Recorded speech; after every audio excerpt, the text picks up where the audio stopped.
اجماع صحابہ پیش کروں گا اور آپ حیات میں قرآن پیش کرو۔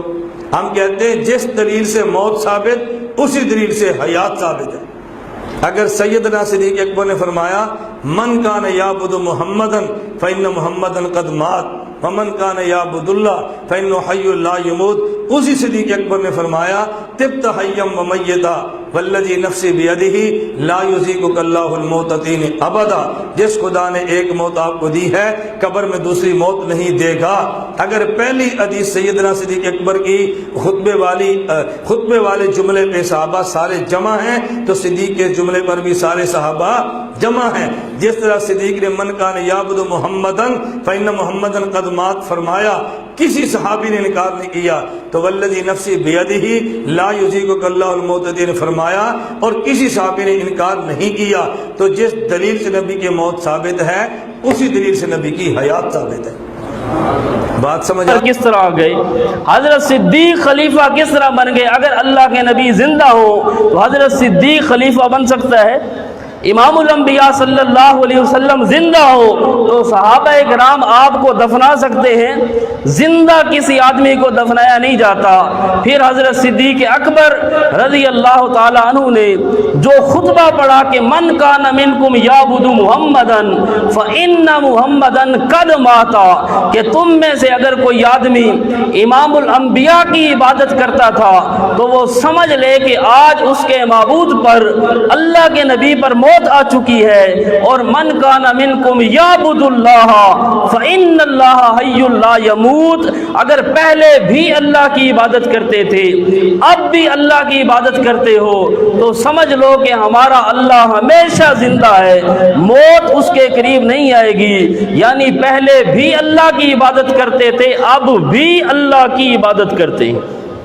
یہاں پر وہ مولوی صاحب کہنے لگا کہ بھائی جس طرح وفات کی دلیل آپ خطبہ صدیق سے پیش کرتے ہو، وفات کی دلیل اجماع صحابہ سے پیش کرتے ہو، تو حیات کی دلیل بھی اجماع صحابہ ہے۔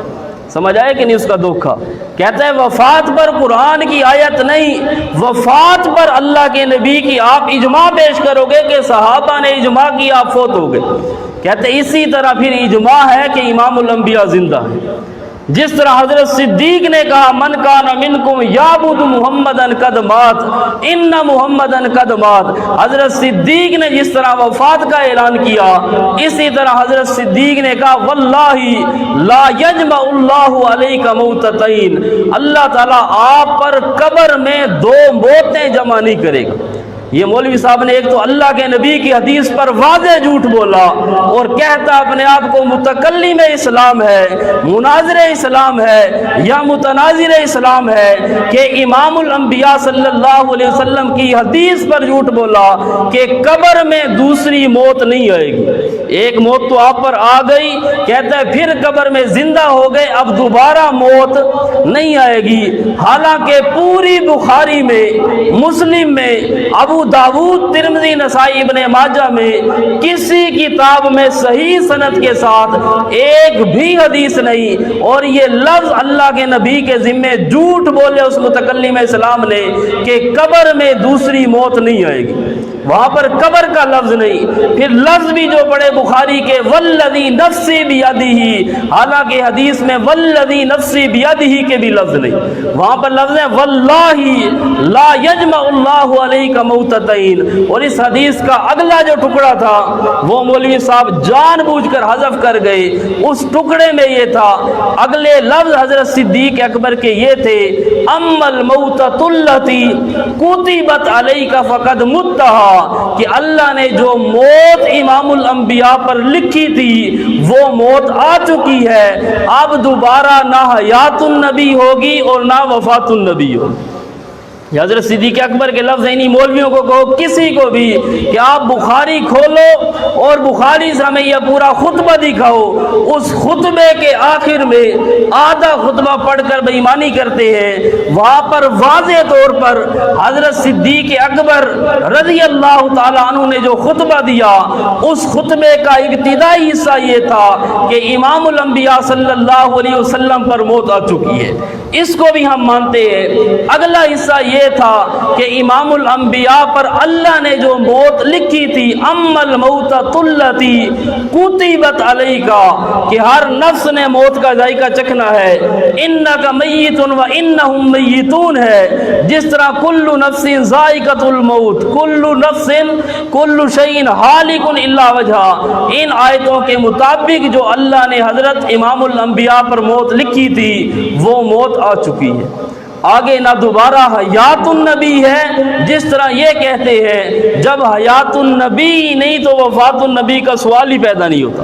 حضرت صدیق اکبر نے یہ خطبہ پڑھ کر حیات النبی والوں کا رگڑا لگایا، اور یہ ہے بخاری میں۔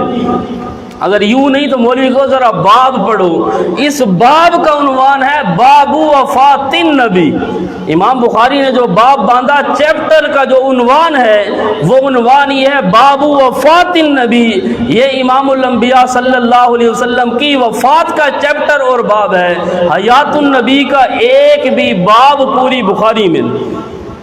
یہ جو کہتے ہیں نا حیات النبی، مسجد کے محراب پر، ممبر پر، سپیکر پر کوئی جگہ بھی مل گئی بس حیات النبی لکھ دی، اس چیز پر پوری بخاری میں ایک بھی نہیں، اور وفات النبی پر 2 جگہ باب باندھا، ایک جگہ بھی نہیں۔ اس چیپٹر کا نام بھی رکھا باب وفات النبی، پھر اس کے آخر میں خطبہ صدیق بھی لکھا، اور آخر میں یہ ثابت کیا کہ جو موت آپ پر آنی تھی وہ آ چکی ہے، اب دوبارہ حیات ملے گی تو قیامت کے دن ملے گی۔ اب امام الانبیاء کی جو زندگی ہے وہ جنت والی روحانی زندگی ہے، وہ جسم والی زندگی نہیں، جسم کی زندگی ختم ہو گئی، اب آپ کی روح پہنچ گئی کہاں پر؟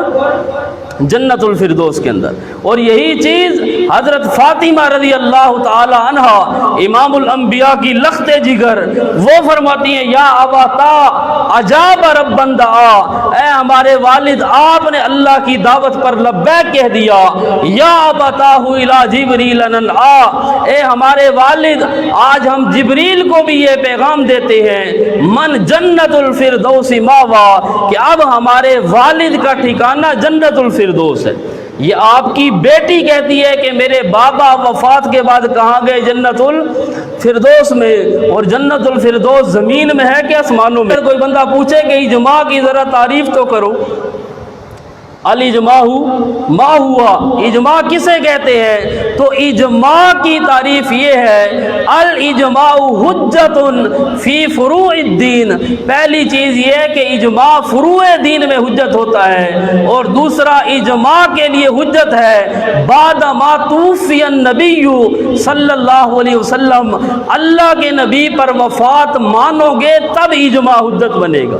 اللہ کے نبی زندہ ہو تو اجماع کرنے والا مسلمان نہیں، آپ صلی اللہ علیہ وسلم زندہ ہو تو مسئلہ کس سے پوچھنا ہے؟